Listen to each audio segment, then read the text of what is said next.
Bom dia! Bom dia a todos, a todas. Eu sou Marlise Vescovi, coordenadora regional educacional confessional da FTD Educação, e estamos muito felizes por representar neste momento todo o time de consultores e consultoras educacionais de todo o Brasil. Nesta manhã em que nós iniciamos mais uma das nossas trilhas formativas da Maratona de Webinários de Retorno às Aulas. Lembrando que a nossa maratona teve início na última quarta-feira, dia 5 de agosto, com a primeira das 4 trilhas formativas, cujo foco foi você, professor, professora. Tivemos, na ocasião, 3 encontros muito importantes, começando a trilha pela manhã com Léo Freiman, à tarde com o Ricardo Maris, e fechamos o dia com a Carol e o Leonardo, com uma campanha de vacinação para a saúde financeira. Hoje, nossa segunda trilha formativa tem foco na escola e um grupo de peso para nos auxiliar nessas reflexões ao longo de todo o dia. Na próxima quarta, dia 19, a terceira trilha formativa apresenta o gestor como foco, com mais um super time para apoiar a gestão, falando um pouquinho dos protocolos sanitários de retorno, e para isso traremos uma médica, um arquiteto e a experiência através de gestores de grandes redes de ensino que podem nos apoiar nesse processo. No dia 26, na quarta e última trilha da nossa maratona de retorno às aulas, teremos como foco a família, com mais um timaço nos guiando. E para esse dia, estendemos o nosso convite aos estudantes, aos familiares, para que possamos juntos conversar sobre a questão do acolhimento, do luto, da inclusão, e de como essa família precisa apoiar a escola nesse momento de retorno. Mas vamos focar no dia de hoje, em que você é nosso convidado, nossa convidada, a começar refletindo nessa manhã sobre o replanejamento. O que é importante considerarmos na hora de replanejar? Como fazer escolhas coerentes com o momento em que estamos vivendo? E na sequência, dando continuidade à trilha formativa de hoje, conversaremos sobre os 2 segmentos que, nesse momento, mais sofrem com os impactos do isolamento social. O ensino médio, às 14 horas, com um quarteto bem conhecido de vocês da websérie de julho, e a educação infantil, às 17h30, com a nossa convidada Zilma de Oliveira. Em todos os momentos, nós teremos um primeiro bloco com a fala dos especialistas, e na sequência, um momento de mentoria, onde os nossos convidados responderão as perguntas feitas através do chat, durante a fala e compiladas pelo nosso time FTD. Portanto, mande sua pergunta, seu comentário, seja pelo YouTube ou pela nossa página do Facebook. E para abrirmos a primeira etapa da nossa segunda trilha formativa, falando sobre os mapas de foco da BNCC, eu tenho o prazer de chamar ela, que é diretora do Instituto Reúna e do Grupo Matema, membro do Conselho Estadual de Educação de São Paulo, ex-secretária de Educação Básica do MEC e ex-membro do Conselho Nacional de Educação, mais de 20 anos de atuação na área de educação, onde atuou com a revisão das diretrizes curriculares nacionais do ensino médio, com a aprovação da etapa do ensino médio da Base Nacional Comum Curricular e ações em regime de colaboração com a CONSED e Undime para a elaboração dos currículos referenciais a partir da BNCC, membro do Movimento pela Base, doutora e mestre em educação, com área de concentração em ensino de ciências e matemática pela Faculdade de Educação da USP, fez licenciatura e bacharelado em matemática pela Faculdade de Filosofia, Ciências e Letras de Moema e cursos de aperfeiçoamento e especialização em matemática no Instituto de Matemática e Estatística da USP. Foi professora de matemática no ensino médio da Rede Pública de São Paulo e técnica em pesquisa e educação do Centro de Aperfeiçoamento do Ensino de Matemática no Instituto de Matemática e Estatística da USP. Autora de diversas publicações na área de ensino da matemática e suas tecnologias. Kátia Smolli, seja muito bem-vinda e é tudo contigo. Bom dia, Marlise, obrigada.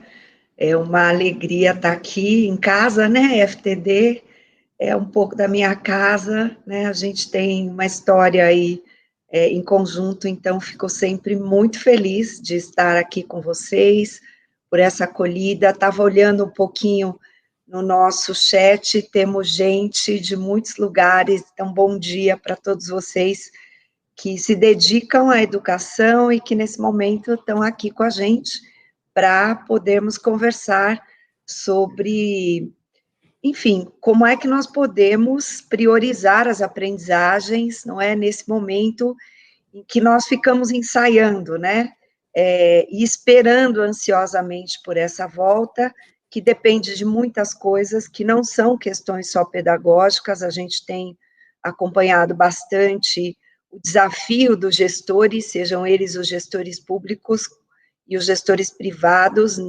nessa definição, na definição dos protocolos, então temos muito que fazer, vamos olhar um pouquinho essa parte pedagógica.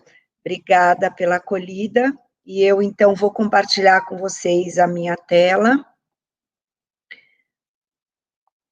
para que nós possamos conversar. Como disse a Marlise, eu vou fazer a minha apresentação, e aí, então, vocês depois vão nos mandando pergunta, deixem as suas perguntas no chat para que nós possamos conversar, né? Eu também estou aqui com o cronômetro, então, de vez em quando, vocês vão me ver olhando um pouquinho aqui para o lado, que é para eu garantir que nós tenhamos o tempo da conversa.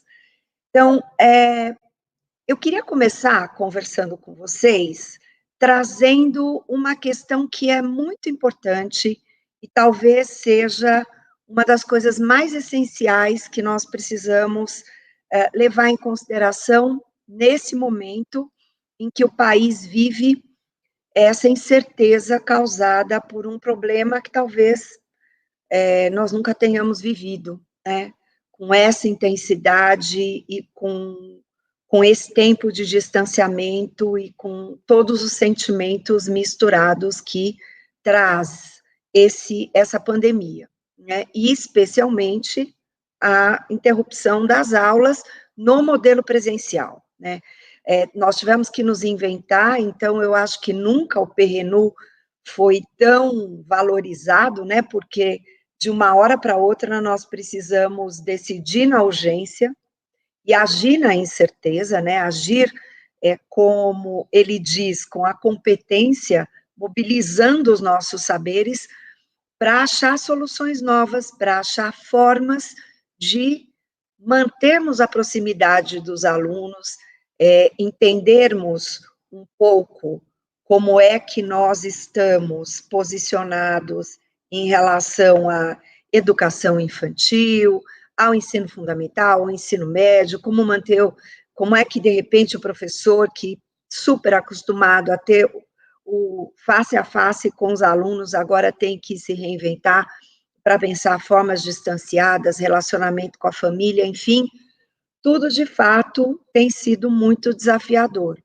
Mas tem uma coisa que nós ganhamos e que o país conquistou nesses últimos anos e que talvez seja um fator dos mais importantes para que nós consigamos reduzir os danos para a aprendizagem nesse momento em que temos tantas outras coisas para ajustar, inclusive a decisão do que ensinar e como ensinar nesse momento de distanciamento social, que é a Base Nacional Comum Curricular. A Base Nacional Comum Curricular, ela é uma política de Estado, e ontem até foi interessante, porque eu estava numa reunião e a gente estava vendo assim, né, a base já passou por mais de 11 ministros da educação, desde que ela começou a ser elaborada até agora, no período de implementação. Então, de fato, a base traz muitas inovações, ela tem, óbvio, como todo documento curricular, ela pode sofrer, no futuro, modificações, melhorias, mas uma coisa nós precisamos concordar. Primeiro, a base trouxe explicitadamente aquilo que todas as crianças desse país, todos os adolescentes e todos os jovens precisam aprender ao longo da escola básica.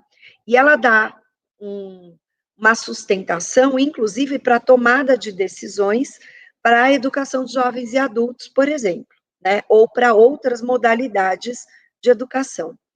Mas a base, que é uma estratégia bastante relevante para nós alcançarmos metas importantes do Plano Nacional de Educação, entre elas aquela que fala da melhoria da formação docente e também da equidade na educação básica, fazer com que os alunos aprendam o que é certo na idade certa, ela tem um impacto grande, não só no currículo. Sem dúvida, currículos e projetos pedagógicos escolares foram muito impactados pela Base Nacional Comum Curricular, talvez seja a face mais visível desse impacto.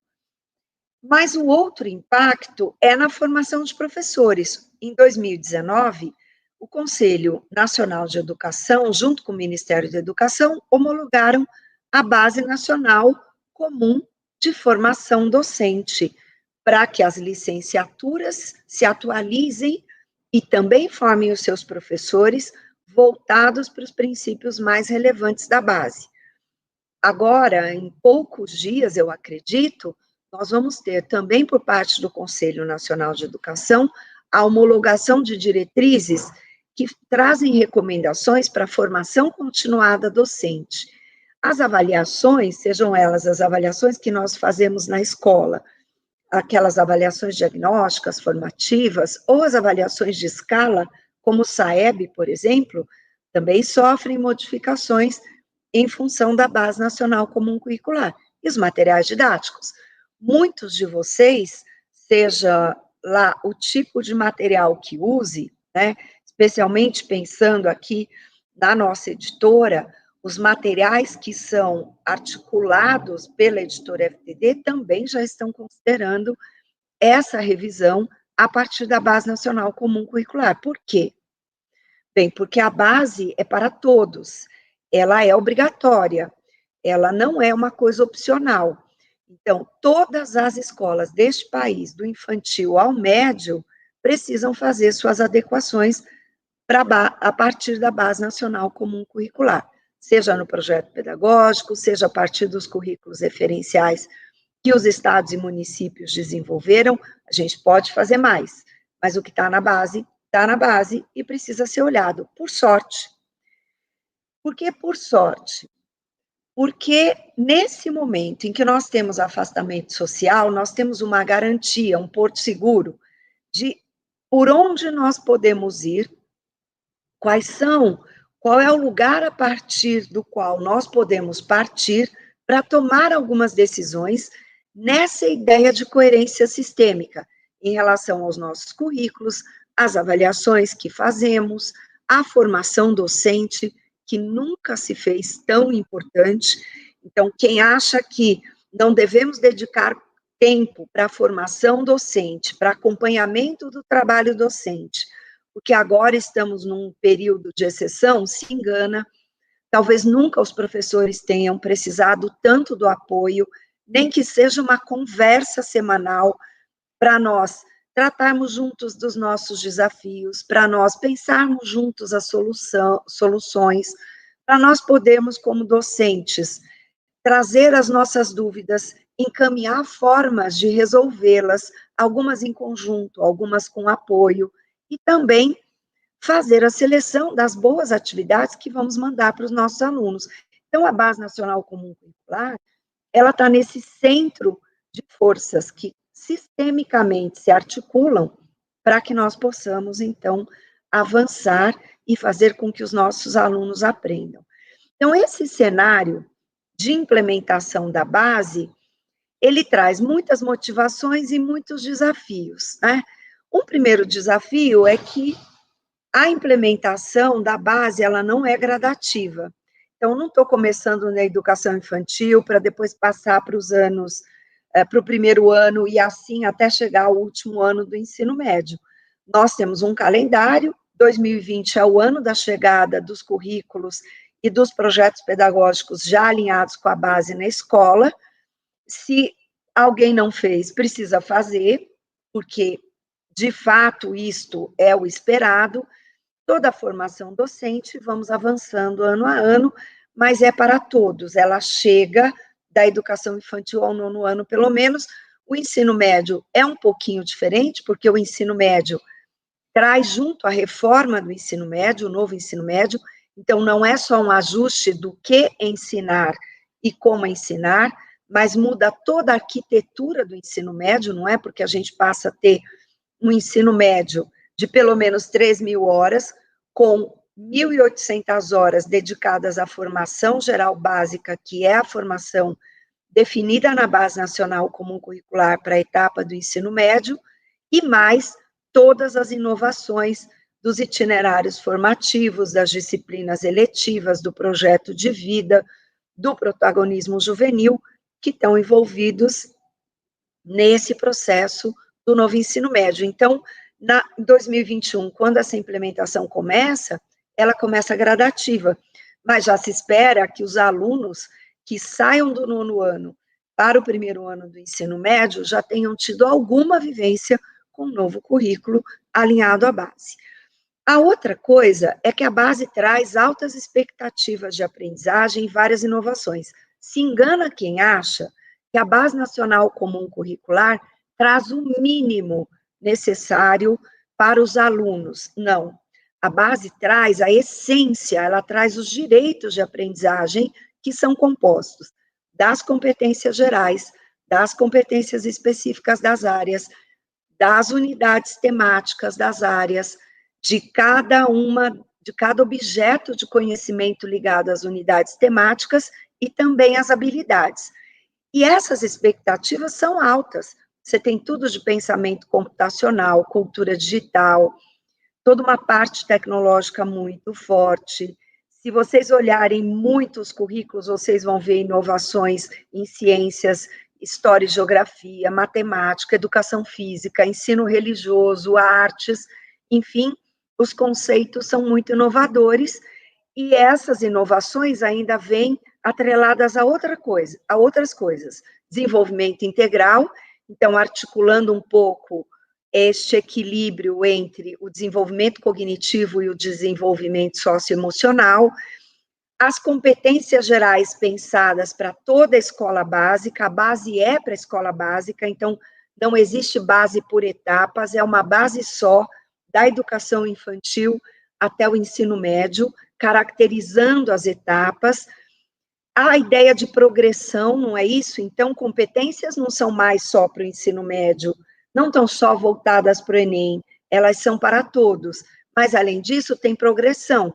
Eu espero que este ano um aluno aprenda mais do que ele sabia no ano anterior e menos do que ele vai saber no próximo ano, e essa progressão, ela é muito demarcada na base como um todo, e especialmente no segmento do fundamental. Depois, nós tivemos aí a chegada e todo o desafio que nós temos para a formação inicial e continuada de professores para que nós possamos avançar. Agora, nós estávamos assim em março, e aí vem a Covid, e a Covid traz outros desafios. O primeiro deles é que a interrupção da base, da implementação dos novos currículos não pode se dar, porque é lei. Então, a gente pode espaçar um pouquinho, pode fazer ajustes, mas não pode fingir que não existe, especialmente até o 9º ano. E esse desafio de continuidade, ele é imenso, porque quando eu falo em direitos de aprendizagem, e falo que a base e os currículos alinhados a ela, os projetos pedagógicos, os planos anuais, trazem altas expectativas, progressão, trazem desenvolvimento integral, competências específicas de área. E todos esses direitos organizados, eles são muitos, é muita coisa que está lá. Existem componentes curriculares que, às vezes, para um ano, você tem 25, 30 habilidades. Se você olhar para o somatório disso, especialmente do 1º ao 9º ano, mas também do ensino médio, você diz, ufa, tem bastante coisa para ser feita. Como que eu vou priorizar? Como é que eu pego o meu currículo? Como é que eu pego o meu plano anual e priorizo? O que será prioridade quando a gente voltar porque eu também tenho que pensar isso lá, né? A volta também precisa ser uma prioridade. E aí nós fomos vendo que existem algumas coisas que neste cenário, algumas ideias que são essenciais e elas não são para 2020. Elas são para pelo menos 2020, 2021 e 2022. Gente, por mais que nós tenhamos mantido as nossas aulas, por mais que nós tenhamos nos empenhado muito em fazer o melhor que pudéssemos nesse momento distanciado, escola é inegociável. Professor e estudante em escola é inegociável. Eu tenho certeza que nós vamos, no futuro, a partir desta experiência da pandemia, usar muito mais educação híbrida, usar muito mais a tecnologia. Eu não tenho dúvida disso. Isso veio para ficar, né? Por isso a gente precisa aprender com as nossas experiências, registrar o que está sendo bom, o que está sendo ruim. Mas olha, outro dia ainda lia um artigo, acho que foi essa semana na Veja, que tem um artigo do Cláudio Moura Castro dizendo assim: tela de computador não é pedagogia. E aí eu lia um outro que dizia assim: a tela do computador não é escola, né? Pelo menos para educação básica. Talvez nós possamos dizer, mas no ensino superior, mas no ensino superior você tem adultos, você tem uma outra relação, ele é um adulto que faz a sua autogestão. Imagina o tanto que as famílias estão precisando fazer intervenções.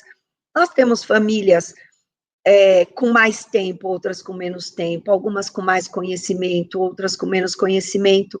Então, por melhor que tenha sido o seu período de trabalho nesse distanciamento, sem dúvida, nós teremos que fazer reajustes progressivos. Nesse cenário, discutir o que é essencial, o que é flexibilidade, o que é priorização, vai se tornando cada vez mais importante para nós podermos entender esse currículo, olhar que algumas coisas, de fato, podem ser mais essenciais que outras. Se nós partimos de um ponto, em março ou abril, no qual o nosso trabalho era pensar, vamos escolher algumas atividades e alguns conceitos para serem trabalhados em parceria com as famílias, com os alunos, no momento distanciado, que são mais simples de serem desenvolvidos sem a nossa presença, isso já está mudando faz tempo. Pelo menos desde maio, quando nós começamos a ver que a volta não seria rápida, que sem vacina as coisas são muito complexas, que tem uma questão de insegurança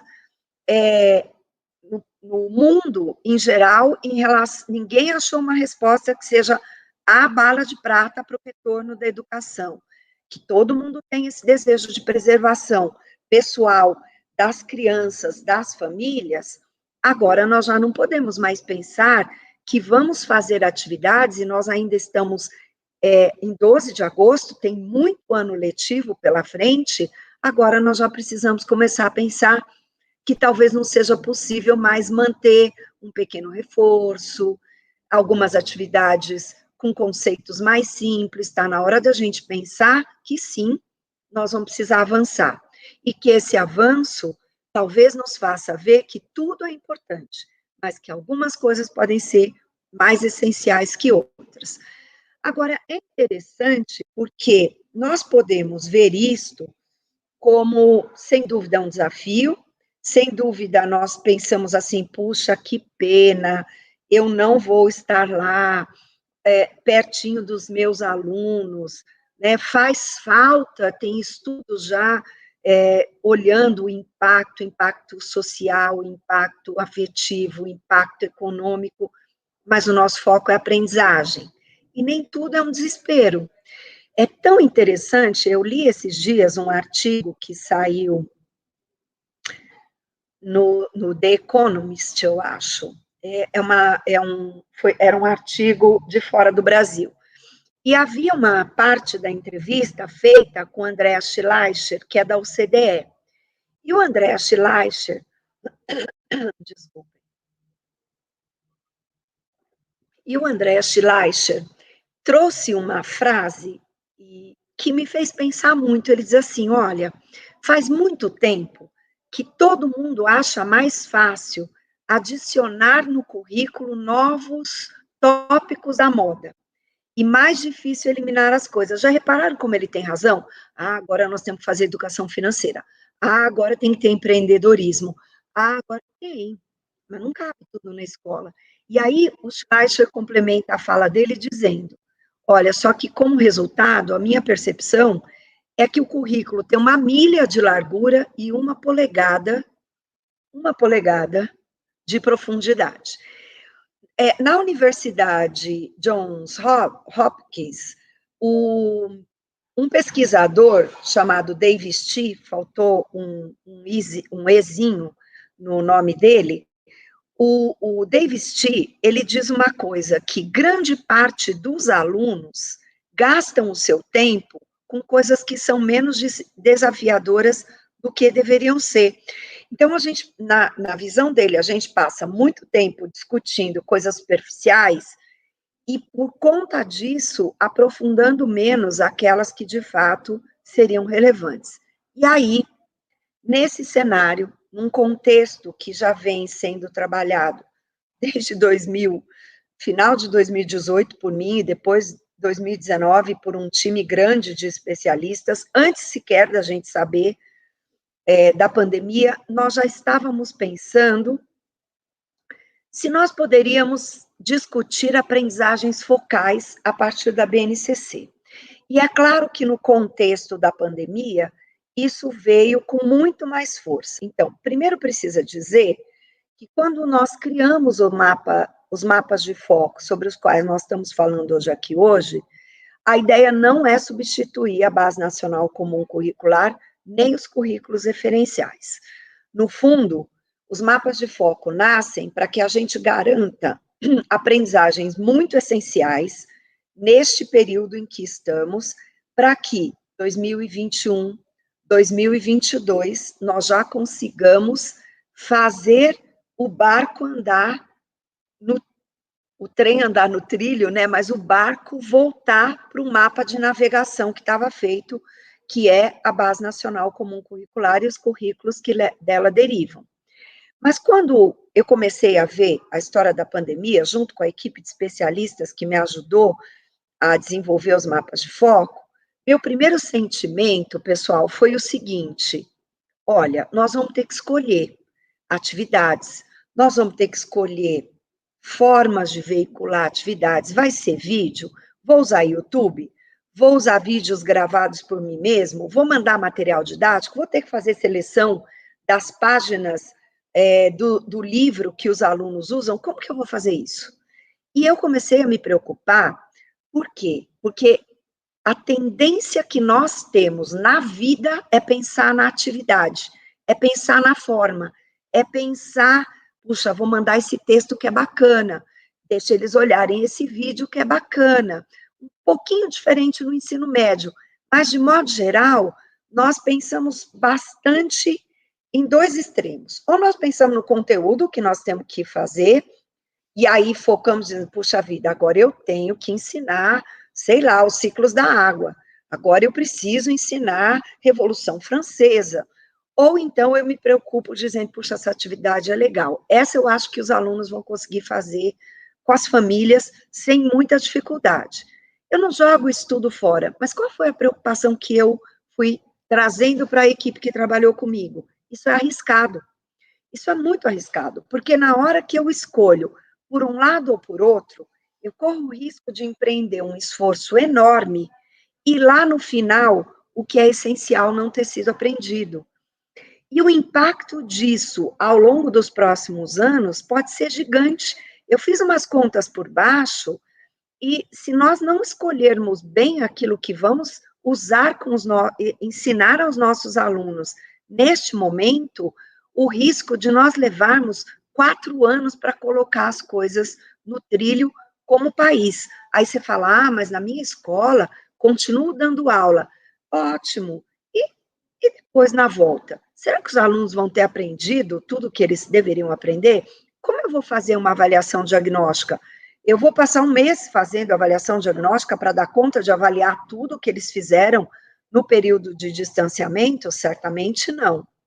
Então, o que nós fizemos? Nós pegamos a base e fizemos uma seleção muito cuidadosa das habilidades da BNCC para apoiar as redes, as escolas e qualquer outra instituição que precisar usar essa priorização nesse cenário de pandemia e em outros que a gente espera que depois os mapas continuem sendo usados, mas aí é uma outra conversa. Para quê?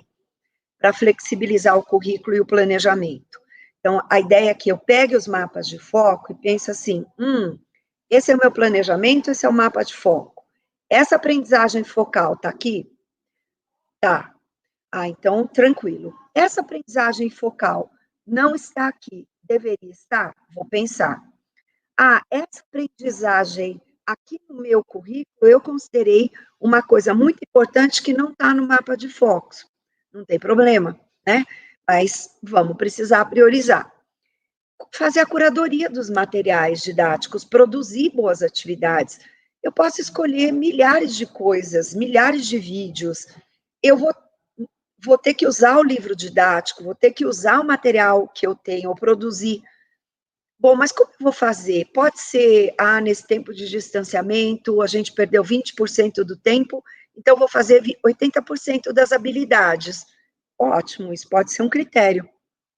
Mas será que nos 20% de habilidades que ficaram lá atrás, alguma coisa importante não foi perdida? Se eu tenho mapa de focos, eu olho, eu posso focar naquilo que de fato importa.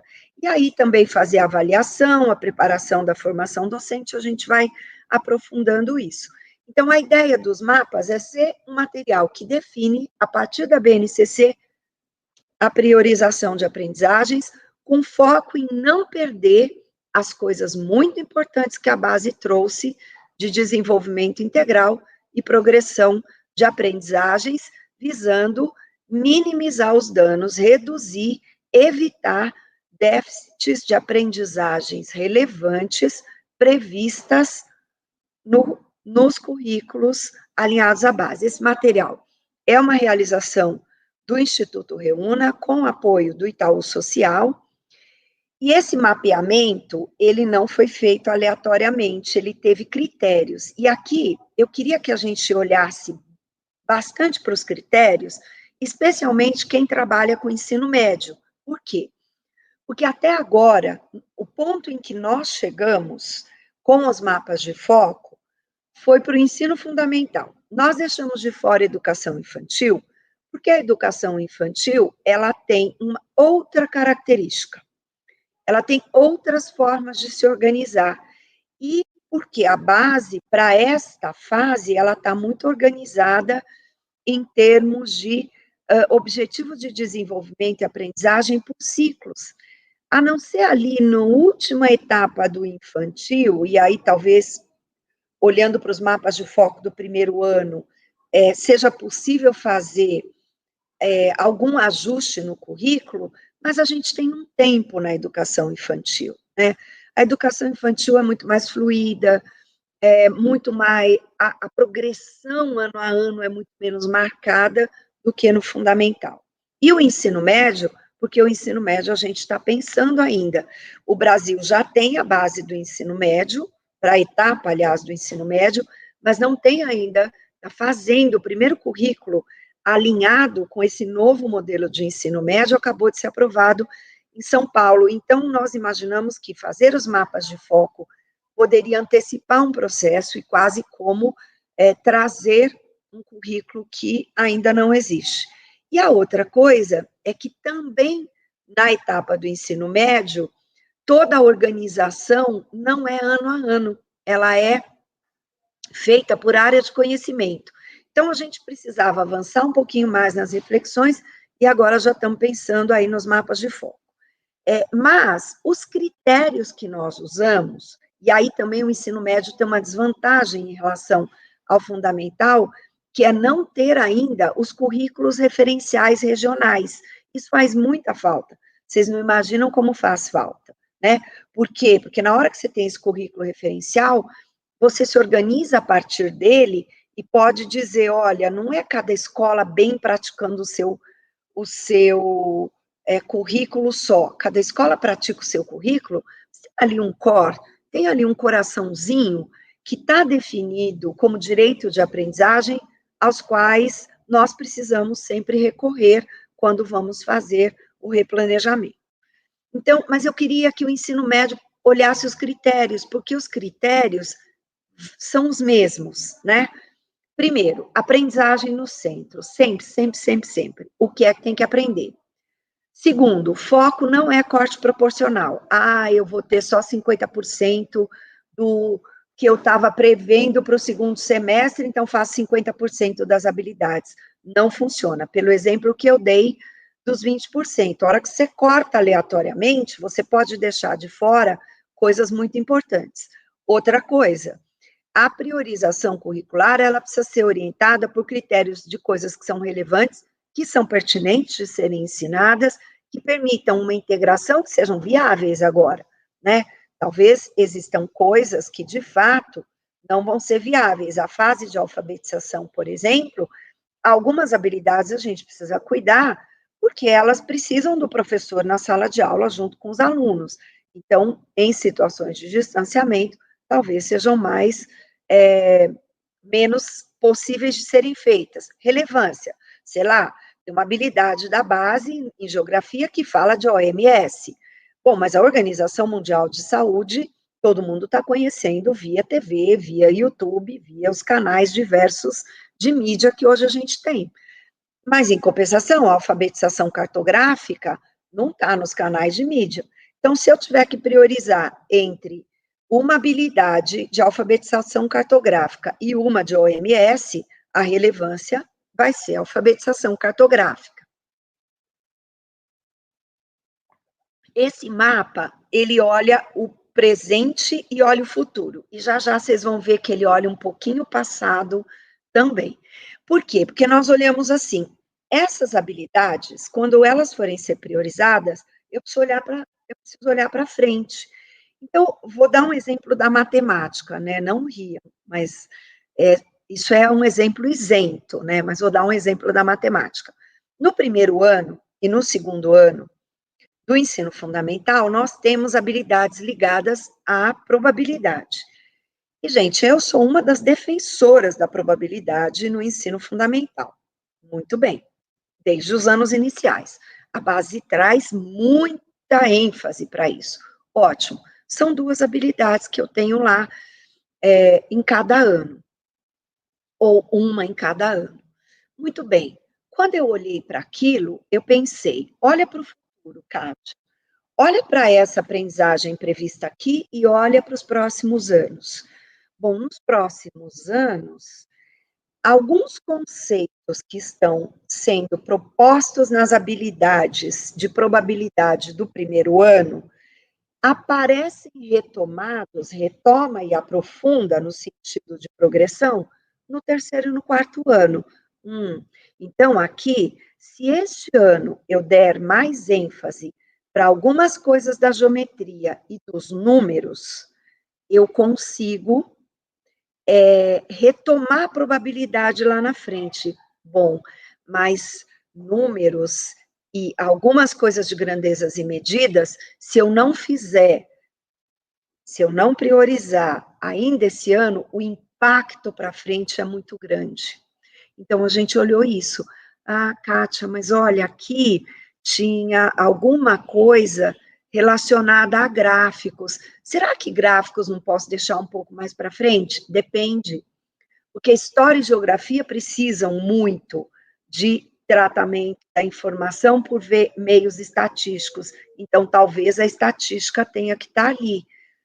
Olha, mas não é muita geometria? Não sei, porque eu preciso pensar na relação que a geometria tem dentro do próprio ano. Então, num exercício hercúleo de pensar habilidade por habilidade, um confronto, no bom sentido, com esta progressão ao longo do ano, com esse desenvolvimento integral, nós pensamos essas aprendizagens sólidas, considerando todas essas inovações, essas dimensões inovadoras da base e a relação entre os componentes.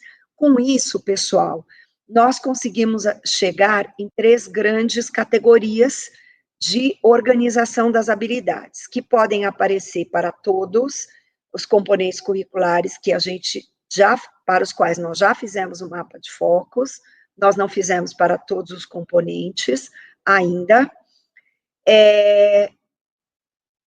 que são aprendizagem foco. O que é uma aprendizagem foco? É aquela que é prioridade absoluta, não abro mão dessa. Por quê? Porque elas são habilidades sobre as quais a disciplina é fundada. Então, investigação científica é determinante em ciências da natureza.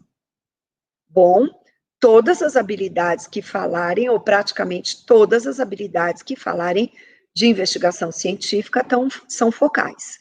Né? Tempo em história é muito importante, mas tempo também é importante em língua portuguesa, tempo também é importante em geografia, tempo também é importante em matemática. E a aprendizagem de tempo, ela é construída na confluência entre todas essas áreas do conhecimento. Então, vai ter habilidade focal para tempo em matemática, em ciências, em língua, em história e geografia, né? Só que aí, nós também pensamos, quando eu estou falando para vocês de imprescindível para avançar no componente ou no componente da área, eu também estou pensando nessa integração vertical e horizontal, e aí nós pensamos o seguinte, ela precisa ser relevante neste ano, e ela precisa ajudar a aprender coisas relevantes no próximo ano. Porque se eu aprender bem essa aprendizagem que é focal aqui, o ano que vem eu consigo trazer mais habilidades relacionadas a ela, e em 2022 eu consigo fazer o currículo que estava esperado para o ano. Agora, pode acontecer de um aluno não estar conseguindo aprender aquela aprendizagem que é focal. Onde pode estar o problema? O problema pode estar no ano anterior. Então, o que nós fizemos no mapa de focos? Nós trouxemos a relação de conhecimentos prévios, que são habilidades de 1 ano, 2 anos, às vezes até 3 anos, antes deste ano. Então, eu penso assim, precisa aprender um gênero específico de texto em língua portuguesa no 6º ano. Por que pode não aprender? Porque tem alguma coisa que não aprendeu no 5º? Pode ser. Mas também tem uma habilidade relacionada a isso no 4º. Então, a gente trouxe para o mapa de foco a sinalização de quais são as habilidades que podem ser de anos anteriores ou até do próprio ano, que estão relacionadas com essa aprendizagem focal que precisa ser feita. Então, são itens relevantes para o dia, para a vida de hoje, as mais interdisciplinares que nós conseguimos achar. Por quê? Porque isso, especialmente para os anos iniciais, mas para qualquer etapa da escola, isso potencializa muito a aprendizagem. Pensa, por exemplo, no conceito de energia no ensino médio. Se eu trabalhar energia em física, química e biologia, ainda que com abordagens diferentes, aprendizagem e energia é um conceito, né, tá entre as habilidades fundantes da área de ciências da natureza. Na hora que eu trago energia para o centro da aprendizagem, em física, química e biologia, os alunos aprendem muito mais rápido, porque o cérebro está sendo muito mobilizado naquela situação. A mesma coisa pode acontecer no 1º ano do ensino médio. Bom, eu tenho uma lista interminável de funções para ensinar. Mas o que é prioridade? O que é fundante para a disciplina? É função composta? Não, talvez função composta possa trabalhar um pouco lá no 2º ano, no 3º ano, mas o conceito de função quadrática, função linear, a ideia de crescimento exponencial talvez seja importante. Olha, mas logaritmos, se hoje não couber, posso pôr no ano que vem. Puxa, eu tinha vários movimentos literários para trabalhar. Preciso mesmo esgotar todos eles agora? Não, vou priorizar. Mas vou pôr numa caixinha e fazer o sorteio? Não, será que tem algum movimento literário que me permite, não na linha cronológica, mas numa linha de aproximando lá com que história vai trabalhar, trazer coisas que permitam fazer aprendizagens conjuntas, mais focais, ou em arte, enfim, esse é um pouco do conceito que fez com que nós definíssemos as aprendizagens focais, e ainda tem um outro que é, pode ser que no meu planejamento esteja escrito assim, aprender a fazer adição, resolver equação de primeiro grau, pode ser. Só que um objetivo tão focado num procedimento, ler mapa, posso ter, é uma aprendizagem que eu espero, mas um objetivo tão focado no fazer, numa técnica, ele não influencia o desenvolvimento integral e nem as competências de área, de letramento, de pensamento historiográfico, nada disso. Então, se eu leio o texto introdutório das áreas de conhecimento da base, eu sei que eu vou priorizar aprendizagens que sejam mais amplas. Então, por exemplo, resolver problemas com as 4 operações, interpretar, relacionar as representações cartográficas com a expansão geográfica de algum lugar, fazer leituras específicas de documento histórico, aí cada um pode olhar para aquilo que diz respeito ao seu trabalho. Mas sempre que eu conseguir escolher uma aprendizagem focal mais da ordem mais complexa, que exija a elaboração maior por parte dos alunos, maior a chance de, com boas metodologias, desenvolver tanto as competências gerais quanto as competências específicas. Bom, mas aí nós pensamos assim, vai ter escola que pode mais. Por quê? Por várias razões. Vai ter aluno que pode mais. Então, nós também olhamos para aprendizagens que são complementares. Se o seu aluno já sabe aquelas focais e você tem certeza disso, nós estamos dando sugestões no mapa de focos para você avançar um pouquinho mais com as aprendizagens complementares. São habilidades relacionadas e elas estão marcadas como aprendizagens complementares, que são aquelas que permitem ir um pouco além ou muito além das focais.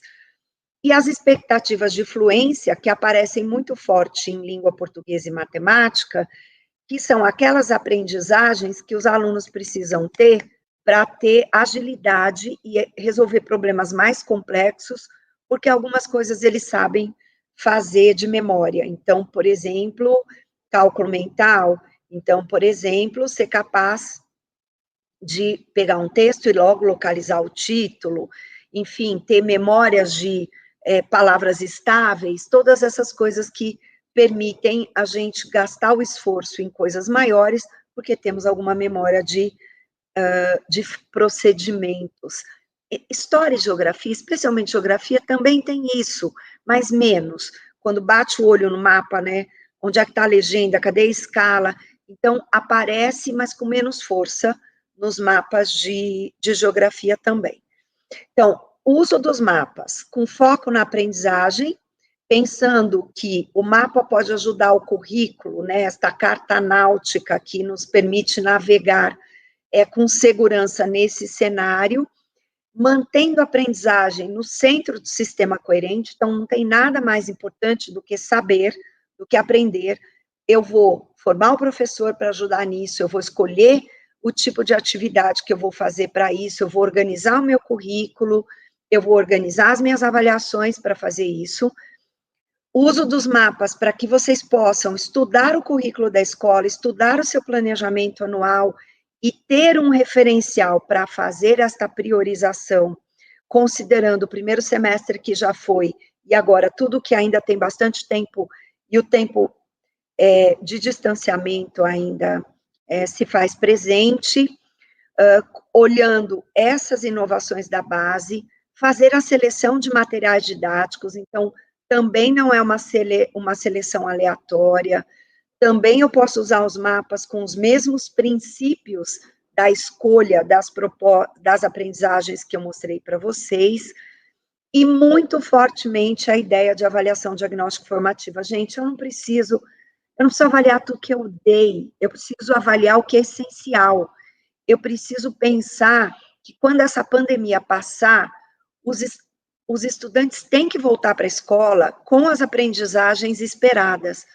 Se essas aprendizagens focais forem o centro da avaliação, fica muito mais fácil você poder fazer intervenção naquilo que de fato importa, né?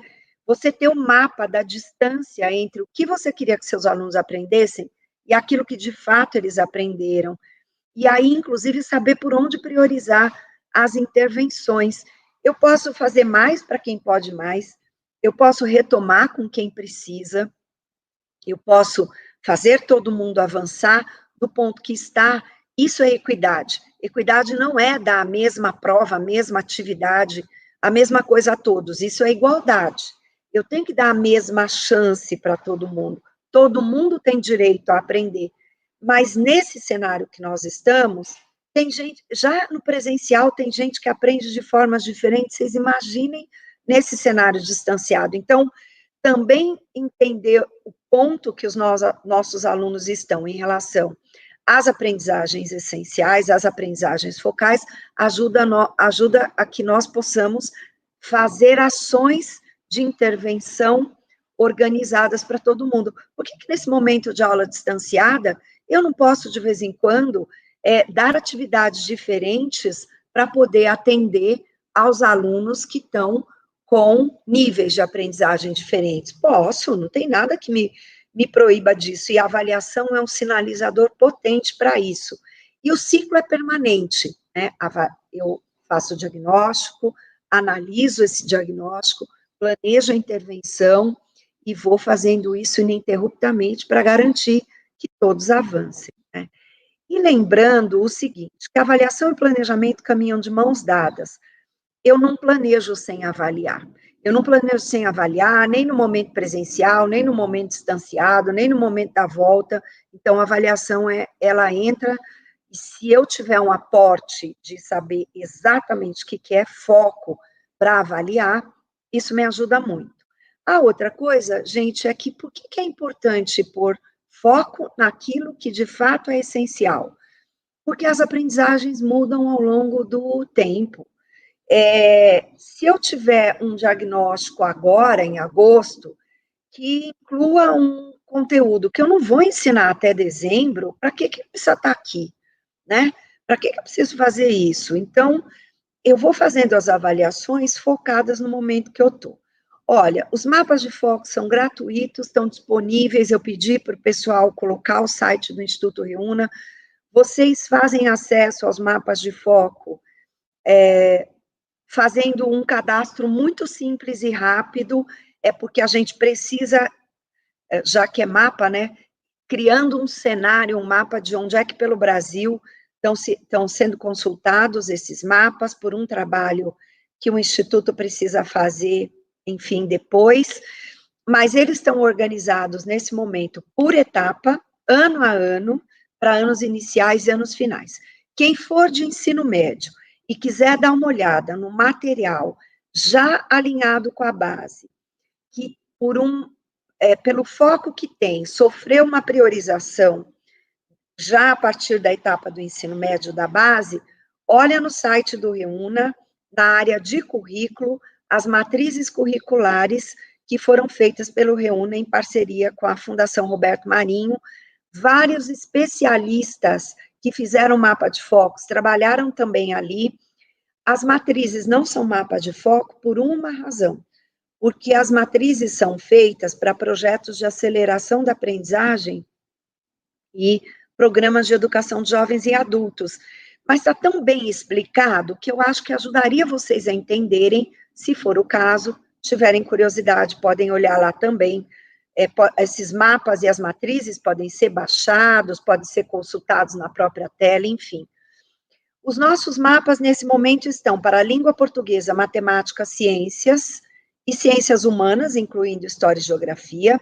Não é que nós desvalorizemos ensino religioso, nem arte, nem educação física, nem língua inglesa. é que o Reúna tem um outro projeto de língua inglesa, então a gente está organizando um pouco. Nas matrizes de sexto ao nono ano e de ensino médio da Fundação Roberto Marinho tem língua inglesa.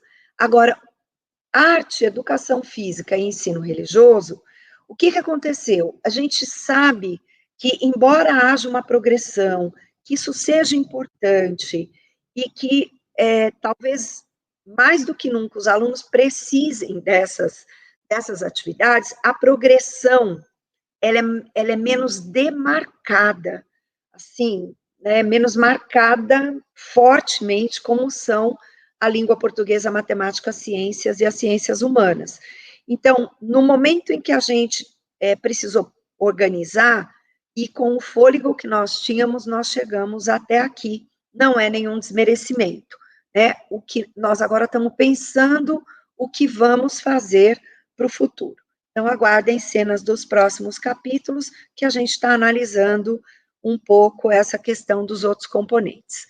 Essa versão está disponível, então, nesse link que eu já falei para vocês, e eu vou encerrar aqui para que nós possamos dialogar.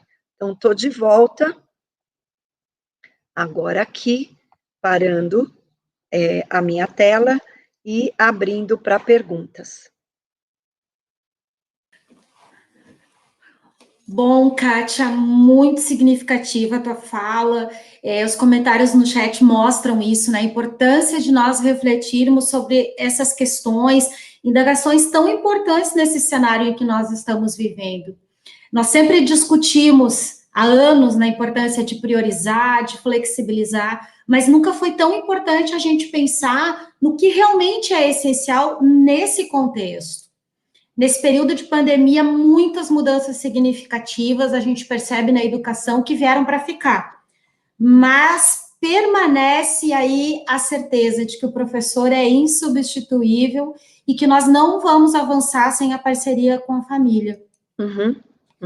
E para a gente dar continuidade, antes, nesse momento de mentoria, onde a gente pega ali as perguntas que chegaram para a gente, eu queria só dar alguns avisos importantes. Lembrar a todos e a todas que vocês são nossos convidados para dar continuidade a esse momento que está só, essa trilha que está só começando, às 14 horas, então a gente fala aí com o quarteto sobre especificamente o ensino médio, às 17h30 sobre a educação infantil, que foram algumas colocações, inclusive, que vieram ali no chat. Mas, se por acaso vocês não puderem participar em algum desses momentos, a gente lembra que todas essas webinars vão estar disponíveis à gravação, né?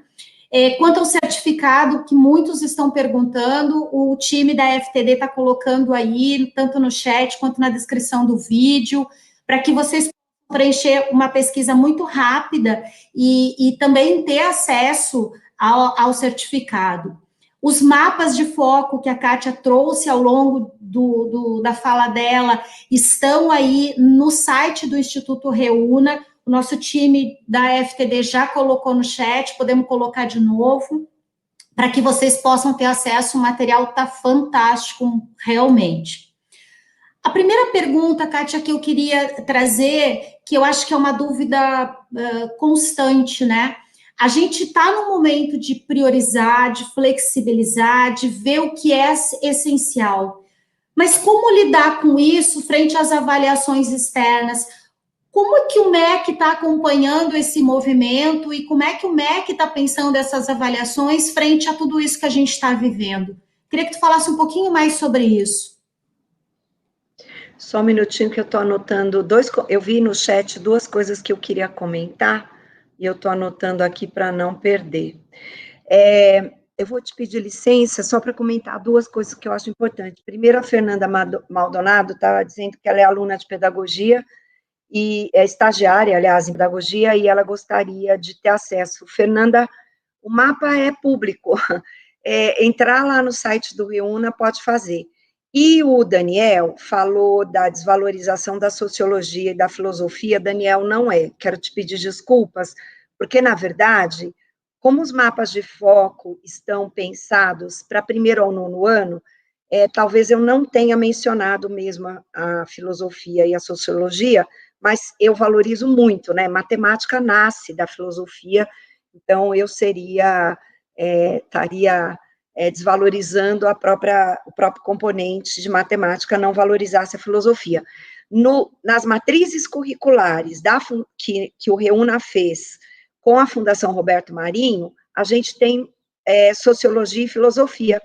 Vale bem a pena você olhar, porque a proposta está bem interessante a partir da base, né? E na base também tem a filosofia e a sociologia. Como a gente não fez os mapas de foco, ainda não fez para o ensino médio, eu acabei não mencionando isso, mas não porque haja uma desvalorização. E, Marlise, eu não sei se eu sou a melhor pessoa para responder pelo MEC, porque não estou no MEC, e porque esse movimento é um movimento muito marcadamente organizado pelo INEP.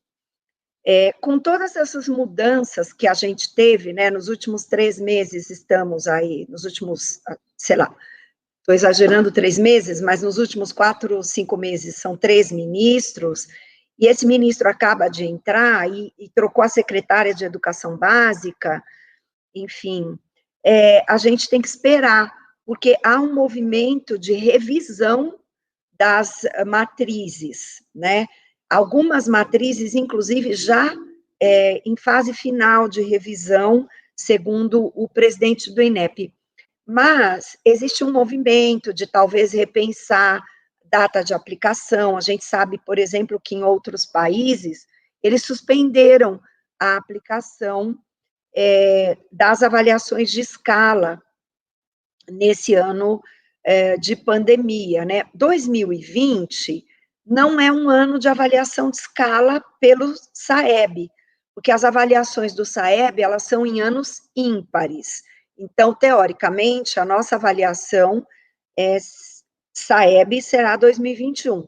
É o que eu posso dizer, gente, porque que tem um processo, que tem uma discussão, mas que não tem uma definição. Então, vamos aguardar, né? A gente sabe que a equipe do INEP é uma equipe que tem se dedicado muito a fazer isso. Enfim, tem bastante gente pensando nisso, e eu só posso dizer isso, não posso avançar mais, porque é uma coisa que eu não sei mais do que isso, né? Não, mas eu acho que é importante como que a gente está sentindo, que é, na verdade, a grande dificuldade dos professores. Isso não é novo na escola, né? Avaliação é um tema sempre bastante desafiador. Antes da gente ir para o próximo tema, eu queria só repetir ali que o pessoal está pedindo no chat. Às 14 horas a gente tem o segundo momento, falando especificamente sobre ensino médio, e às 17h30, com a professora Zilma Oliveira, a gente tem mais especificamente sobre a educação infantil. Eu queria agora que tu desse uma comentada um pouquinho sobre os desafios da alfabetização. Eu acho que tem sido a grande dificuldade nas escolas, nas crianças que ainda não têm autonomia. Como que a gente pode, nesta retomada, como é que vocês pensaram nesse processo a questão da alfabetização e das dificuldades de trabalhar a alfabetização nesse período em que as crianças estiveram afastadas? Então, eu acho que a gente precisa separar um pouco essa pergunta em várias coisas. Eu consigo vislumbrar alguns aspectos, né? Todos a gente teria que ter alguém muito mais especializado em alfabetização do que eu para poder responder. Então, eu vou responder aquilo que a gente pensou e o que está sendo feito. Primeiro, nós estamos pensando que a alfabetização é um ciclo, ela não é um ano, né? É óbvio que esse ano importa, é óbvio que o primeiro ano importa, a Base Nacional Comum Curricular trouxe a ideia de nós termos a alfabetização até o segundo ano, Então, a alfabetização, ela depende bastante da relação da criança com o professor, que é a melhor pessoa para ir fazendo as mediações. Então, o que nós fizemos no mapa de foco? A nossa priorização foi muito mais cuidadosa em língua portuguesa e matemática, e mesmo história, geografia e ciência, porque, gente, quem está no primeiro ano, entrando ali no ensino fundamental, é quase como se você dissesse, né? Não tem nada para priorizar. Mas houve uma priorização, pensando, inclusive, em coisas que permitam atividades que possam ser orientadas para as famílias. Eu estou vivendo na pele essa questão da alfabetização, porque eu tenho uma neta em fase de alfabetização. E a minha neta vinha de uma escola, está numa escola na qual a alfabetização não é uma prioridade antes do primeiro ano. Então, não tinha, ela, de fato, a previsão era se alfabetizar nesses 2 primeiros anos do fundamental. Começou março, a aula suspendeu, e aí, enfim. Uma coisa que é interessante, que eu tenho visto, então, eu vou falar de 2 realidades, tudo bem, pessoal? 2 realidades. Então, uma coisa que eu tenho visto são as atividades que a professora envia. Então, ela está fazendo as professoras que eu acompanho, inclusive, não só esta da minha neta, que isso está muito forte para mim. Mas o que a professora faz? Ela cria várias situações bem explicitadas para famílias de leitura, uso de palavras estáveis, trabalho com parlendas, que são coisas que estão próximas à família e que vai fazendo a criança ter contato com esse mundo letrado, que ela já tem muito antes da escola e até fora da escola, mas com um olhar intencional para fazer a aquisição do código da língua escrita. E eu tenho visto evoluções, né? Evoluções. O que é só preciso pensar? Que o pai e a mãe, quem é o avô, sei lá, a avó, enfim, seja que tipo de família nós estivermos considerando, não é o educador da sala de aula, né? Então, é preciso que as atividades sejam muito cuidadosamente planejadas para que quem estiver lá do outro lado seja capaz de fazer. Às vezes a professora manda uma história contada via WhatsApp, eu tenho visto muitas alternativas desse tipo. Pequenos vídeos que as crianças vêm com as famílias, então essas coisas podem ser feitas. Eu acho que esse recurso de pequenos vídeos que as crianças possam ver, o desafio ainda maior quando a gente tem as famílias não letradas, né? Porque daí ler para as crianças, ler com as crianças. Então, o que eu tenho visto de alternativas incríveis, fazer grupos de vizinhança, juntar um pouquinho, troca, alguém que sabe uma coisa mais ensina alguém que sabe uma coisa menos, mas, gente, não dá para tapar o sol com a peneira, eu seria muito ingênuo da minha parte achar que nós não vamos ter que cuidar muito desse processo de alfabetização na volta presencial. Vamos. Por mais que nós façamos coisas que até o tempo de exposição, eu vejo às vezes as escolas tentando com que as crianças fiquem na frente da tela para que a professora alfabetize. As crianças não aguentam, eles se distraem, é outro momento. Então, acho que a alfabetização, se eu fosse vocês, o que eu posso dizer é, eu já começaria a pensar um plano de contingência para a retomada e, sem dúvida, nós vamos precisar pensar que isso talvez se estenda um pouco mais. Mas, olha, vou te contar uma experiência pessoal. Por uma razão qualquer, que não vem ao caso, na fase de alfabetização da minha filha, ela precisou ter um tempo de interrupção grande, de distanciamento da escola. E o distanciamento não permitia nem que eu fizesse as atividades, porque, enfim, tinha lá uma série de fatores que não permitiam que as atividades continuassem em casa. A minha filha se alfabetizou no final do 2º ano, e ela hoje é advogada, e está tudo bem. Então, eu acho assim, a gente faz o melhor que puder, consciente de que há desafios que nós vamos ter que vencer aos poucos, que talvez esse processo se estenda, mas que hoje nós temos tecnologia, e aí não é tecnologia informatizada, é conhecimento didático para ajudar as crianças a avançarem, porque ela não está se alfabetizando ali, mas o cérebro está evoluindo, ela continua sendo uma pessoa em crescimento. O ano que vem, ela não tem o cérebro dela de 6 anos, ela tem o cérebro de 7, de 8, e a gente pode contar muito com isso para fazer esse processo avançar até o ponto que ela esteja alfabetizada, né, sem uma demora absurda. Então, acho que ter clareza de que a gente precisa planejar, que precisa ir organizando isso para não ser pego de surpresa, e ter clareza que às vezes nós vamos poder nos surpreender, que muitas vezes acontecerão coisas que a gente nem imaginaria que aconteceriam e que vão poder avançar. Então, acho que planejamento, avaliação diagnóstica são coisas muito importantes, né? Nesse contexto, inclusive, alguns países discutem bastante, e algumas escolas também discutem bastante, né, Kátia, a questão da gente repensar muito a questão da reprovação esse ano, né? O quanto isso vai ser significativo, Gente, né? Então, reprovação não. Reprovação está fora.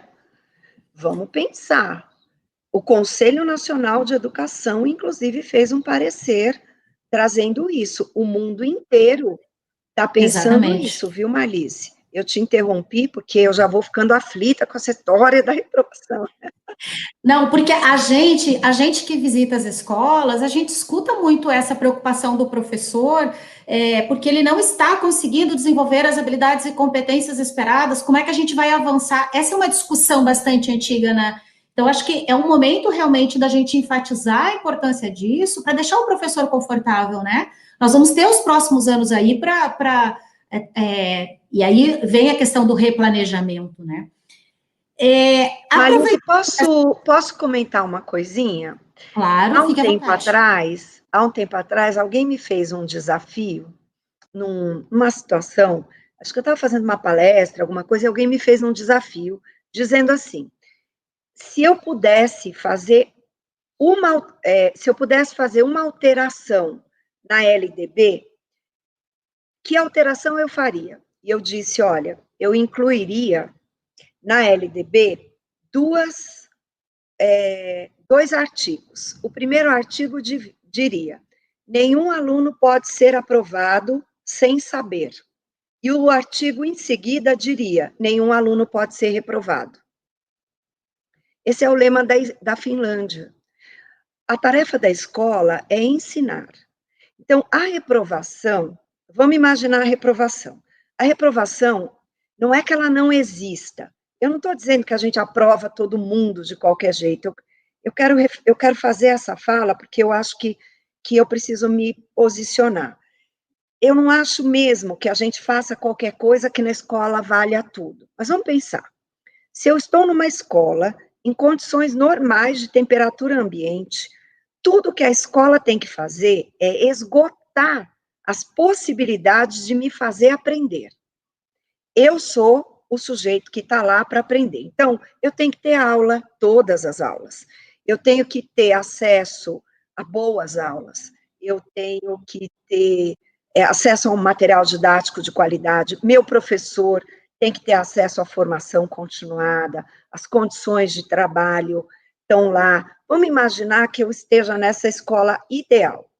Nessa escola ideal, a gente fez todas as recuperações possíveis, esgotou. E um aluno não aprendeu. Pode acontecer? Pode. Junto com a família, e até quando eles são maiores, com os próprios alunos, a gente pode decidir se vale a pena avançar, e aí avançar tendo apoio lá. Se a escola acha que não vai conseguir dar o apoio lá na série seguinte, então talvez, esgotadas as possibilidades, a gente reprova. Agora, vamos pensar no cenário. Já é um cenário que não é assim para todo mundo. Não são todos os alunos neste país, infelizmente, que têm todas as aulas no ano. Não são todos os alunos que deixaram de aprender porque não fizeram tarefa, ou porque foram desleixados, ou porque a família, sei lá o quê.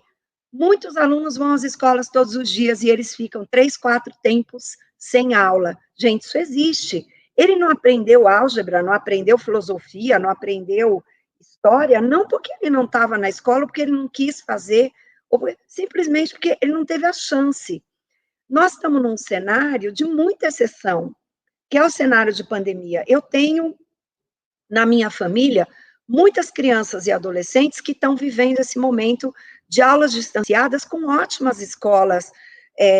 Eu acho todas as escolas ótimas, mas, assim, eu estou dizendo, aquelas escolas que, por sorte, todo mundo tem acesso a tudo, né? Infelizmente, a gente não tem isso garantido ainda para todos os nossos alunos, porque acho que a pandemia também ressaltou muito essa desigualdade social que a gente precisa trabalhar rápido para diminuir. Mas vamos lá, eles têm acesso, a escola está lá, com atividades distanciadas, as aprendizagens deles são muito diferentes. Os pequenininhos choram, eles não querem ficar 4, 5 horas sentados em frente à tela. A escola, às vezes, não está nem se dando conta disso.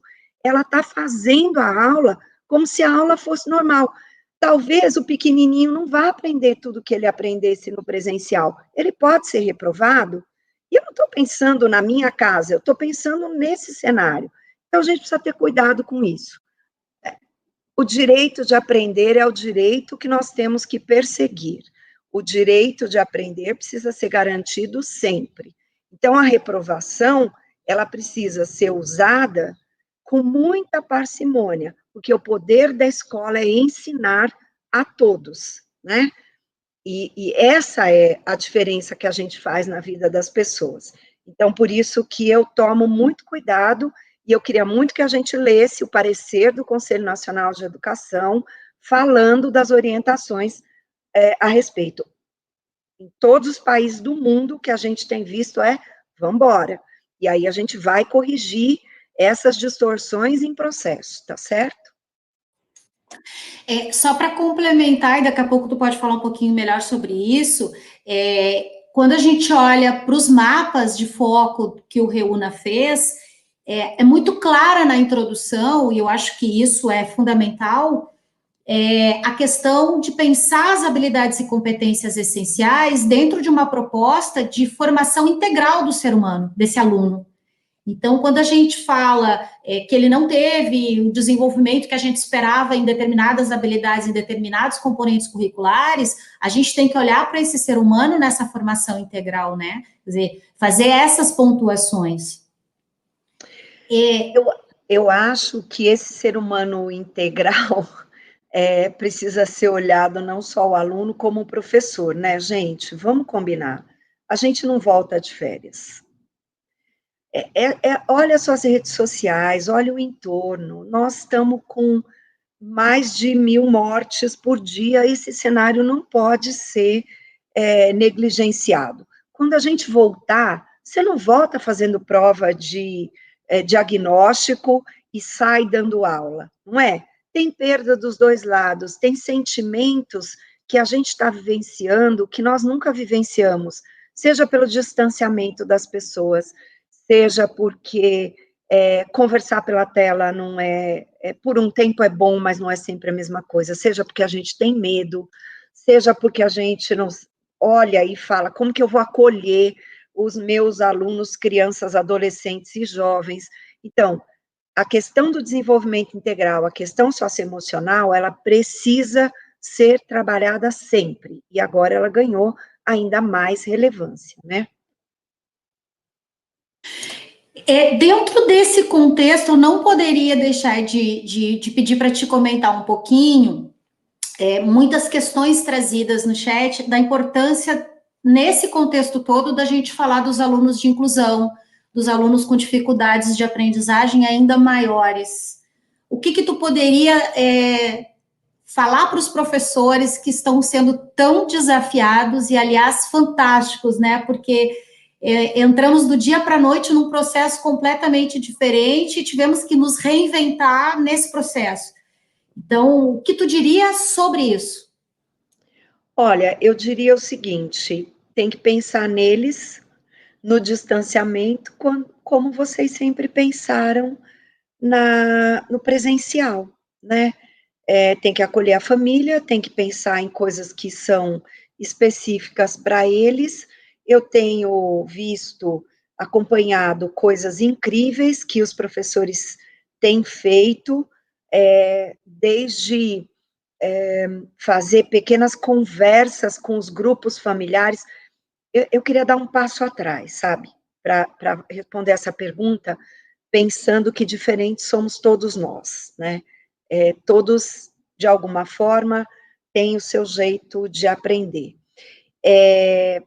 Uma coisa que eu acho que é bem importante, que valoriza muito a escola, é a escola e o professor, né? É se mostrar, neste momento, como próximos às famílias. Então, é óbvio, nós não precisamos telefonar todo dia para todo mundo, eu não estou falando desse exagero, porque eu acho que nós todos, inclusive, estamos, assim, pensando, nossa, acho que eu nunca trabalhei tanto na vida, eu tenho esse sentimento, imagino que vocês também tenham, né, eu falo, meu Deus do céu, antes as pessoas consideravam que eu ia me deslocar de um lugar para o outro para fazer uma reunião, agora elas imaginam que eu estou em casa, então é reunião a cada meia hora, né, e tudo, né, fazer vídeo, olhar, ver as crianças e os jovens na telinha, e um pouco tentar entender as emoções deles, a gente foi treinado para fazer isso, treinado no bom sentido, né, gente, desenvolvemos essa capacidade de perceber a emoção dos nossos estudantes pertinho deles, conversando com eles, e agora nós temos que fazer isso tudo distanciado. As famílias, por outro lado, estão vivendo isso também, porque elas também estão lá do outro lado, tendo que cuidar da casa, cuidar da comida, alimentar todo mundo, acolher, né, às vezes tem que acolher a família de casa, a família próxima, tem o trabalho para dar conta, então tem muita coisa. Quando a gente consegue conversar com as famílias, periodicamente, mesmo que não sejam com todas, mas chamar algumas reuniões, né, fazer pequenos grupos para dizer, olha, a próxima etapa vai ser assim, a gente está pensando isso, como é que estão todos ao seu redor, isso traz um aconchego, que é o aconchego que a gente precisa e faz um vínculo muito forte. No caso específico das crianças portadoras de necessidades especiais, né, das questões de inclusão, isso ainda se faz mais possível, né? São emocionantes as coisas que a gente vê de quando a coprofessora grava um vídeo, por exemplo, o professor falando com uma criança dessas, dizendo, olha, estou sentindo a sua falta, às vezes é isso, a gente está muito pensando o tempo todo em conteúdo, conteúdo, conteúdo. Eu não estou sendo contraditória, a aprendizagem está no foco, mas não é só a aprendizagem que está no foco, né? Esse sentimento, muitos jovens, que eu estou vendo que tem muita gente aqui nos acompanhando, que professor de escola pública, sabe que um dos maiores desafios que todos nós que atuamos com a escola pública teremos é o distanciamento causar o abandono. Então, existem iniciativas incríveis de busca ativa. Eu não posso pensar que a busca ativa seja só para os adolescentes e para os jovens que, por evidências, a gente sabe que evadem a escola, saem em períodos longos de distanciamento das aulas.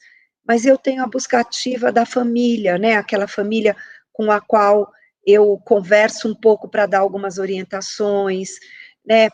Algumas ações que eu faria lá na sala, que seriam diferenciadas com esse aluno de inclusão, eu faço um roteirinho, gravo um pequeno áudio, mando para a família, para os cuidadores, para que eles possam fazer. Vocês já pensaram o tamanho da aprendizagem que esses pais vão ter, mesmo na educação infantil. Outro dia eu vi acompanhei uma live, eu mediei uma live muito interessante,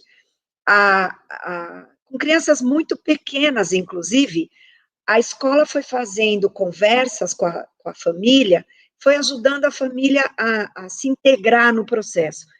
E os depoimentos são lindos, porque a mãe diz assim, eu interajo 1 hora com os meus filhos, é um bebê e um outro um pouquinho maior, mas eu estou aprendendo coisas que eu não fazia nem no final de semana.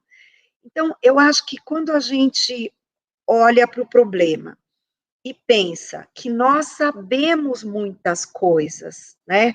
Que às vezes o problema nos assusta muito, mas um pequeno gesto, uma pequena ação pode fazer muita diferença do lado de lá, e não precisa ser por 4 horas, não precisa ser para ocupar o tempo inteiro que estaria ali na aula, mas que precisa ter a qualidade e o cuidado, a gente acha soluções muito inovadoras para fazer com todos, inclusive com as crianças, os adolescentes e os jovens que precisam desta atenção diferenciada, né? Adapta.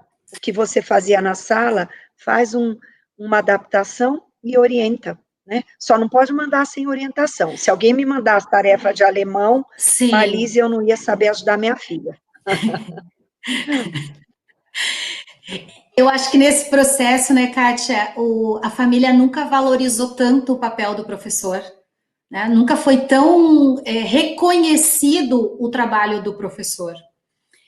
Eu queria também aproveitar que tu colocasse um pouquinho mais numa questão, num critério que eu acho que é fundamental e que eu acho que a gente precisa também trazer, que é um dos critérios que o grupo Reúna trouxe nos mapas de foco, que é a importância da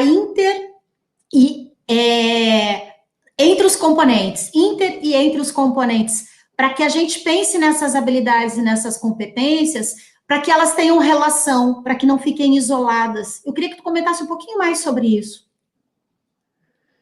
Então, eu sou uma defensora de que a gente, sempre, a vida toda, pense como é que você ajuda o aluno a estabelecer relações entre as aprendizagens que ele precisa fazer. Acho que nesse momento de distanciamento, isso ganha ainda mais força, especialmente por aquilo que eu falei na minha exposição, né? Se nós abordarmos alguns temas em conjunto, nós otimizamos as propostas, otimizamos o tempo da aprendizagem e provocamos no cérebro do aluno uma exposição maior e por mais tempo a esses assuntos. Nem sempre isso é possível, né? Mas sempre que for possível, isso vale muito, muito, muito a pena, porque você pode aprofundar o tema, né? Pode abordar o mesmo tema, cada um sob seu ponto de vista, mas o avanço é bem possível e significativo. Então, eu vejo isso como uma vantagem. Eu só tomaria cuidado para que isso não fosse uma camisa de força e para que a gente não tivesse necessariamente alguma coisa que virasse um pretexto. Mas a gente está falando da alfabetização, que é uma coisa super bacana, é trabalhar matemática e literatura infantil. Faz matemática e literatura infantil na alfabetização, que você vai potencializar muito a aprendizagem, tanto de literatura, de leitura e escrita, quanto da própria matemática. Então, existem livros para isso, né? A gente, quer dizer, tem muitos trabalhos no país mostrando como fazer essa aproximação entre a matemática e a literatura infantil. Então, só porque estava ainda com a questão da alfabetização na mão, na cabeça. Então, eu acho que precisa tomar cuidado com isso para ser uma coisa natural. Eu dei o exemplo lá no ensino médio das questões de energia, por exemplo, eu podia dar o exemplo da ideia de trabalho. Trabalho em filosofia, história, geografia tem uma diferença da física. Se a gente organiza o trabalho dos professores, né, a ação, em torno desse tema trabalho, e envolve não só a área de ciências humanas naturais, ciências humanas sociais e aplicadas, mas também física, por exemplo, o aluno simultaneamente entende de onde vêm os termos, o que é parecido, o que é diferente, as relações do ponto de vista filosófico, do ponto de vista geográfico, do ponto de vista histórico, enfim, sociológico, né? E físico, porque na física o trabalho é uma força. Então, eu acho que isso ajuda muito quando os profissionais da educação têm este olhar. Mas precisa ser um olhar dialogado, não forçado, e que faça sentido, tanto para quem ensina, quanto para quem aprende, né? Nunca foi tão importante a comunicação entre os professores das diferentes áreas do conhecimento, né? Kátia, uma delícia te escutar, o chat está dizendo isso, a gente ficaria aqui horas te escutando, as tuas reflexões fazem com que realmente a gente, muitos entendam que nós precisamos repensar e outros que nós estamos no caminho certo, né? E eu queria muito finalizar te agradecendo pelas excelentes reflexões e provocações também, né, que tu fizeste com a gente nessa manhã. Eu gostaria muito também de agradecer a todos e a todas que estão nos assistindo nessa manhã. Lembrar que a gente tem aí, às 14 horas, um time com 4 especialistas das diferentes áreas do conhecimento para falar um pouquinho, refletir sobre o ensino médio, complementando toda essa fala que a Kátia começou, essa provocação. Às 17h30, a gente tem a professora Zilma Oliveira falando especificamente das dificuldades e possibilidades da educação infantil, que vocês assistem pelo nosso canal do YouTube e do Facebook. Lembrando também a questão dos certificados, o material de apoio, o time da FTD colocou ali o link, e eu queria então só que tu te despedisse aí, Kátia, para a gente poder fazer um encerramento. Eu queria me despedir agradecendo a oportunidade, agradecendo a todo mundo que teve aqui com a gente, mas eu queria terminar dizendo uma coisa. Nem tudo que nós vamos precisar fazer para esta volta depende do professor, né? Eu tenho falado muito isso, porque nós nos acostumamos tanto a valorizar o professor, e nós entendemos que, sim, o professor faz muita diferença na vida dos estudantes, e isso não é um demérito, isso não é um excesso de responsabilização, mas é um excesso de valorização, porque em 50 minutos de aula a gente pode fazer muita coisa com os estudantes que ali estão, que quando nós conversamos, às vezes a gente fica assim, mas e o professor? E o que ele deve fazer? E neste cenário que nós estamos, precisa de muita gente para poder transpassar essa exceção que estamos vivendo.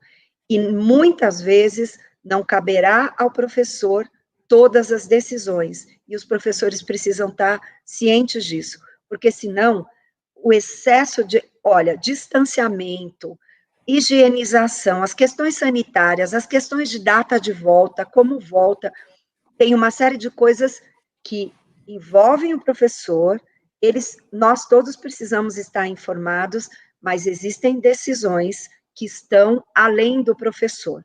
E eu acho que ter esta clareza e valorizar tudo que os professores estão fazendo e conseguiram fazer, né, nesse momento, é digno de nota. Então, eu queria dizer que é um orgulho enorme para mim ser professora, e que eu estou muito impressionada, porque a hora que os professores foram chamados, eles arregaçaram as mangas e vieram, né? Mas vieram com força, e estão assumindo muito a linha de frente, mas há um pedaço que é de muita gente. Então, não olhemos para o que precisa ser feito apenas como se fosse uma responsabilidade do professor. O professor é insubstituível, mas ele também precisa ser olhado como parte de uma ação muito maior a ser feita. E é isso, Marlise, obrigada também pela sua mediação. Tem um grupo aí no backstage que eu sei, obrigada a todo mundo. E a gente se encontra, não percam as próximas lives de hoje, porque os temas são incríveis, com pessoas incríveis, não é isso? Exatamente.